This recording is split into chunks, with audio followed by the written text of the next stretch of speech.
You can feel in the air, right? It's one of those weeks where the stakes are higher, the lights shine brighter, and every little detail could be the difference between a win and a tough loss. Week 4 is here, and for the Eagles, it's not just another game. It's a statement opportunity, a chance to exorcise some demons, to finally get the better of the Buccaneers, and to do it with a squad that's finally starting to get healthy again. And speaking of health, let's talk about Lane Johnson, because this is the kind of update that can completely shift how you feel going into Sunday. After leaving the Rams game early with a stinger in his neck, Lane was officially a full participant in Thursday's practice. That's massive. You can take a deep breath, Eagles fans. This man is the anchor of the offensive line. And let's be real, he's more than just a piece. He's a game changer. Even after the Rams game, Lane said it was a stinger and that he expected to be fine, but we've seen that scenario before. A guy says he's good, then sits out all week, and suddenly it's a game-time decision. But this time, Lane was out there, fully going through practice. That's as good a sign as you could ask for. Now let's take a second and really appreciate who Lane Johnson is. Because it's easy to forget, he plays right tackle, not the sexiest position, right? He's not out there slinging touchdowns or making one-handed grabs. But his impact is undeniable. With Lane on the field, the Eagles are a different beast. We're talking about a guy who has redefined what dominance at that position looks like. Since he entered the league, Philadelphia has won 70% of their games when he's suited up. Without him, that number drops off a cliff. The Eagles go from contenders to inconsistent. That's not a coincidence. That's not overhyping. That's cold, hard reality. Look at the numbers. 105 wins, 55 losses, 1 tie with Lane. Without him, just 15 wins and 23 losses. That kind of swing doesn't happen unless a player is truly generational. Since 2016 alone, the team is 91, 39, and 1 with him. 12 and 23 without. It's night and day. And it's not just the fans saying this. People inside that locker room know exactly who Lane is. Nick Sirianni, who's coached and been around a ton of high-level talent, said Lane is the best player he's ever been around. Cam Jurgens, who lines up right next to him, called Lane the best offensive lineman in Eagles history. No hesitation, just facts. So yeah, him being back this week, it's monumental, especially when you look at who the Eagles are facing. Tampa Bay, a team that, quite frankly, has been a thorn in the side of this franchise for a while now. Jalen Hurts and Nick Sirianni are 1-4 all-time against the Bucs. That's not just a stat, that's a pattern. And Todd Bowles, say what you want, but the man knows how to scheme against Hurts. His defenses bring pressure, disguise coverages, and get aggressive in all the right ways. The Buccaneers blitz at one of the highest rates in the league, and if you don't have Lane out there holding down the edge, it becomes a whole different challenge for this offense. Let's not forget what happened last year. Lane didn't play in that game against Tampa, and the offense was absolutely lifeless. Couldn't move the ball, couldn't protect, couldn't score. And when Lane went down early against the Rams a few weeks back, what happened? The offense went backwards. Literally. 3 drives, -9 yards. That's not a coincidence. You lose Lane, you lose stability, and suddenly the entire unit looks out of sync. Fred Johnson stepped in during the second half and held it down better than Matt Pryor. But let's be honest, he's not Lane. Nobody is. That's the kind of presence we're talking about here. And to really appreciate it, let's talk about what the numbers say. When Lane is out of the lineup, the Eagles' sack rate jumps to 8%, and the average time to throw drops. The offense gets jittery. When he's in, those sacks drop, the pocket gets cleaner, and Hurts has more time to do his thing. Even a few tenths of a second matter in the NFL. We're talking about plays made or missed, first downs or punts, wins or losses. And what's even more wild, Lane's still improving. A decade into his career, and he's in better shape now than he was as a rookie. That's not normal. Most guys decline. Lane? He's walking around at 6'6", 325 pounds with visible abs. 6 to 8 of them. That's freakish. This guy has reshaped his entire body, his entire game, and somehow he's only getting better with age. We're witnessing something rare, and it's worth pausing to truly appreciate it. Because when he's gone, there won't be another like him. Lane Johnson is one of one. Now, let's stay on the good news train because it's not just Lane making a return. The Eagles' linebacker duo is getting healthy, too. Jahad Campbell and Zach Bond were both back on the practice field this week, and that's huge heading into this Bucs matchup. Campbell was limited, rocking a triceps brace, but he was out there moving. Bond downgraded from a massive knee brace to just a sleeve, which in football language is a very positive sign. Neither guy confirmed they'll play, but all signs point toward them suiting up. And here's something worth thinking about. Are we already looking at one of the top linebacker duos in the league? I know it sounds premature. One's a rookie. The other just transitioned to off-ball linebacker full-time last season. But man, the way they've played, the way they move, cover, blitz, tackle, it's impressive. They both play that hybrid, modern linebacker role. They're not just run stuffers. They can line up on the edge, drop into coverage, or blitz from any angle. Campbell has been the highest-graded rookie defender in the league through the first 3 weeks, and Bond? He's looking like a top 5 linebacker across multiple categories. It's easy to forget, but Jahad Campbell fell to the Eagles at pick number 31. And now he's grading out as one of the best coverage linebackers in the NFL. Pro Football Focus has him with a coverage grade over 90. That's elite territory. He's top 5 in that metric, hasn't missed a tackle yet, and ranks 11th overall out of over 120 linebackers. For a rookie, that's unheard of. He's fast, smart, aggressive, and he's only getting better. Now look at Bond. This dude made a complete positional switch. He was strictly an edge rusher before coming to Philly. Now he's dropping into coverage, calling out plays, and wreaking havoc all over the field. His overall grade? Top 10. His pass rush grade? Number 1 in the NFL for linebackers. That's wild. And against the Rams, he was everywhere, making plays, creating pressure, and, oh yeah, picking off Matthew Stafford on the opening drive. That set the tone for the whole game and led to points on the other end. This guy is quietly becoming one of the most complete linebackers in the game.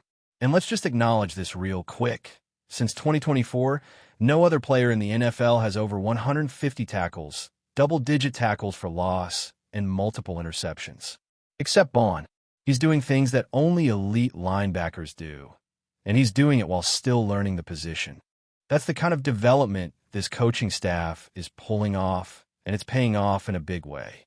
The Eagles are building something scary on defense. Campbell and Bond roaming the middle of the field is already a nightmare for opposing offenses. They're fast, they're versatile, and they hit like trucks. And when you put that kind of talent behind a defensive line like Philly's, good luck finding space to operate. And listen, I know we've got more to talk about. There's injury updates, there's matchups to break down, there's Buccaneers tape to watch. But if we're talking about momentum, about vibes, about this team getting right at the right time, it all starts with getting your dudes back. Lane, Campbell, Bond, that's the foundation. And now, they're all trending toward being on the field when the Eagles take on Tampa Bay. Now, let's flip to the other side of the field, because while the Eagles are getting key players back, Tampa Bay is dealing with some serious lineup questions of their own, and the ripple effect could be huge. First off, Chris Godwin looks like he's going to be active. And yeah, that matters. A lot. Godwin has quietly been one of the most reliable wideouts in the league when healthy. His route running, his hands, his ability to get open out of the slot or outside. He's dangerous. And if you think he's not going to be motivated after missing so much time with that brutal ankle injury, think again. This guy's a competitor, and he's coming back just in time to face a banged-up Eagles secondary. That's where things start to get interesting. Because while the Birds are getting reinforcements in the front seven, their secondary is still in flux. Adoree Jackson is limited with a groin injury. Jacorian Bennett just hit the shelf with a pec issue, something he's been battling since week 1. He tried to push through it, re-injured it against the Rams, and now he's out. That leaves the Eagles thin at corner, which is not ideal when you're facing a receiver like Godwin. If Adoree can't go, you're probably going to see a lot of rookie reps. And that means young corners like Khalil Ringo, Mekhi Williams, maybe even Perry Nickerson or Eli Ricks if he get called up from the practice squad. None of these guys have significant starting experience, and even though the defensive line can help mask some of that with pressure, you still need coverage guys who can hold their own, especially against someone like Godwin, who's crafty, tough, and knows how to find soft spots in zone. If he's anywhere near 100%, he's going to test this group early and often. Now, the good news for the Eagles is that Mike Evans won't be lining up on the other side. He's out, and that changes the whole dynamic of Tampa's passing game. Evans is the deep threat, the red zone monster, the guy who stretches the field. Without him, the Bucs lose that vertical pressure, which lets the Eagles compress things and play a little tighter across the middle. That could be huge, especially when you're trying to help those young corners stay out of one-on-one nightmare matchups. Tampa Bay's offensive line also gets a boost this week. Tristan Wirfs, one of the best tackles in the game, is back and listed as a full participant in practice.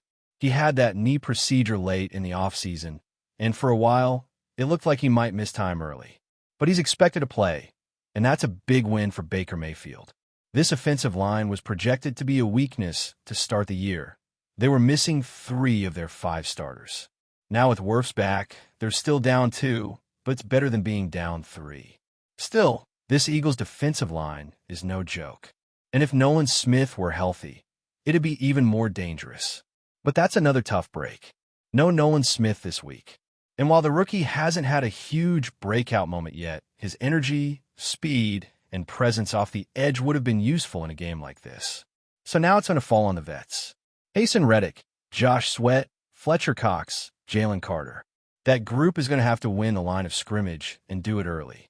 Because if you can rattle Baker, and he will give you chances, that's how you take control of this game. And you already know what time it is. It's beat the Bucs week. This game means more than just another W in the column. It's personal. Philly fans remember the sting of those past losses, especially that brutal playoff loss in 2021. It's been a weird mental block for the Hurt Sirianni era. One win for losses against Tampa. But if you look deeper, there's been one huge missing piece in all 4 of those LS. A.J. Brown. That's right. A.J. didn't play in any of those 4 games that ended in defeat. And that's not a footnote. That's a major factor. You take a top 3 wide receiver out of the picture, and of course the offense is going to struggle. In fact, the only time Hurts, Sirianni, and A.J. have faced the Bucs together, it was a win. That came in the 25-11 beatdown last year, back when the Eagles still looked dominant. A.J. absolutely torched Tampa's secondary in that game. 9 catches, over 130 yards, and he made it look easy. So as much as people want to throw stats around about Hurts and Sirianni versus the Bucs, let's put it in context. Because the context matters. That Week 4 game last year, where the Eagles got crushed 33-6, let's not forget who wasn't on the field. No Lane Johnson. No A.J. Brown. No Devonta Smith. And when you strip your quarterback of his best protectors and his top weapons, you can't expect him to carry the team by himself. Jalen's not a miracle worker. He's a great player, but even the greats need help. That day, his top wide receivers were guys who aren't even on NFL rosters anymore. Paris Campbell, John Ross, neither of them are in the league. Johnny Wilson, who had an exciting preseason, is out for the year. Jahan Dotson was the number 1 that day. And let's be honest, Dotson is a solid 3rd option, but he's not carrying an offense. And it showed. The Eagles couldn't get anything going. The offense was flat, uninspired, and completely outmatched. But again, context. They were missing the core of their attack. Before we continue, don't forget to subscribe to our channel and give this video a like. Your support helps us keep delivering the latest updates on our Philadelphia Eagles. And don't be shy. Share your thoughts on the news in the comments below. In what could be the offseason's most shocking twist, whispers are circulating that former NFL star Michael Pierce has done the unthinkable. He's reportedly coming out of retirement to sign with the Philadelphia Eagles. The news, which first appeared in the murky corners of social media before hitting more reputable sources, has sent fans and analysts alike into a frenzy. Pierce, known for his dominant presence on the defensive line, abruptly retired last year, leaving many to wonder if his best years were behind him. But according to insiders, the Eagles' locker room could soon have a seismic shakeup. While neither Pierce nor the Eagles have confirmed the deal officially, multiple reports suggest that discussions have been intense and serious, with team officials eager to add Pierce's veteran savvy and disruptive talent to a defense that struggled at critical moments last season. Imagine the impact. A player once thought to be done with the game, suddenly returning to a team that already has its sights set on a Super Bowl run. Analysts are already speculating how Pierce will fit into defensive schemes and whether his return will invigorate a squad hungry for playoff glory. Fans have taken to social media to express a mix of disbelief and excitement. If this is true, the Eagles just became unstoppable, one tweet read. Others are more cautious, reminding everyone that Pierce hasn't played in a full season for a while. Still, the buzz is undeniable. Betting markets have reportedly reacted, and casual fans are checking rosters obsessively, hoping for an official announcement. Even within the Eagles organization, murmurs of Pierce's potential return have caused intrigue and a few raised eyebrows. Could this be a short-term boost, or is the veteran planning a full-fledged comeback to remind the league why he was once one of the most feared defensive linemen? Either way, if these rumors hold any truth, the NFC East just got a lot more interesting, and the off-season chatter just turned into full-blown speculation fever. That's it for this update. If you enjoyed the video and want to stay updated with exclusive news about our Philadelphia Eagles, be sure to subscribe to our channel and hit that like button. We can't wait to hear your thoughts in the comments. See you in the next video.